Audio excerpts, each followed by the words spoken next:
ഷാബാസ് ഷെരീഫിന്റെ കൊലപാതകത്തിൽ എല്ലാ വെല്ലുവിളികളും മറികടന്ന് പ്രതികളുടെ കുറ്റം തെളിയിക്കാനായതിന്റെ സന്തോഷത്തിലാണ് പോലീസ്. ഇതിന്റെ ഏറ്റവും ഇമ്പോർട്ടന്റ് ആയിട്ടുള്ള മാറ്റർ എന്ന് പറഞ്ഞാൽ കോർപ്പസ് ഡെലിക്റ്റ്, അതായത് ബോഡി ഓഫ് ക്രൈം ഇല്ല.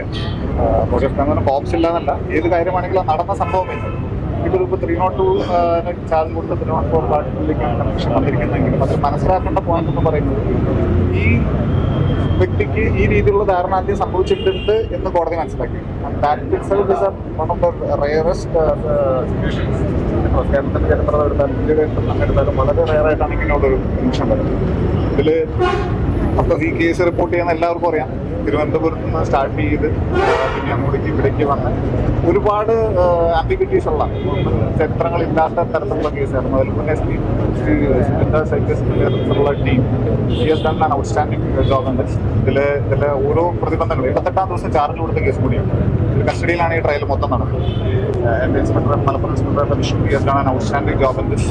സജുവാണ് നമ്മുടെ ഡിവൈഎസ്പി. ഇവരെടുത്തിരിക്കുന്ന എഫേർട്സ് ആർ ഇൻകംപാരബിൾ. എവിഡൻസിന്റെ കാര്യം ഓൾറെഡി പറഞ്ഞു.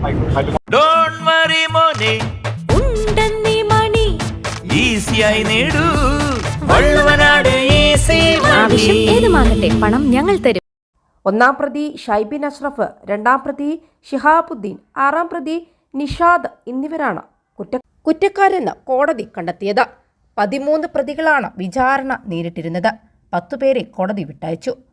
മനഃപൂർവ്വമല്ലാത്ത നരഹത്യ, ഗൂഢാലോചന, തെളിവ് നശിപ്പിക്കൽ, തട്ടിക്കൊണ്ടുപോകൽ തുടങ്ങിയ കുറ്റങ്ങളാണ് തെളിയിക്കപ്പെട്ടത്.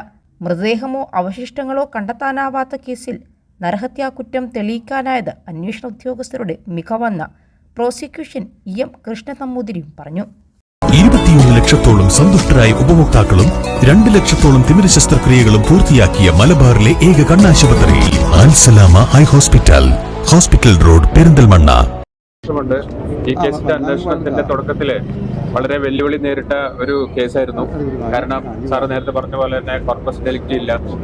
പിന്നീട് അതെല്ലാം സാഹചര്യ തെളിവുകളുടെ അടിസ്ഥാനത്തിലും സെക്കൻഡറി എവിഡൻസിന്റെ അടിസ്ഥാനത്തിലും സയന്റിഫിക് എവിഡൻസിന്റെ അടിസ്ഥാനത്തിലും പ്രതികളെ ശിക്ഷിക്കുകയാണ് ചെയ്തത്.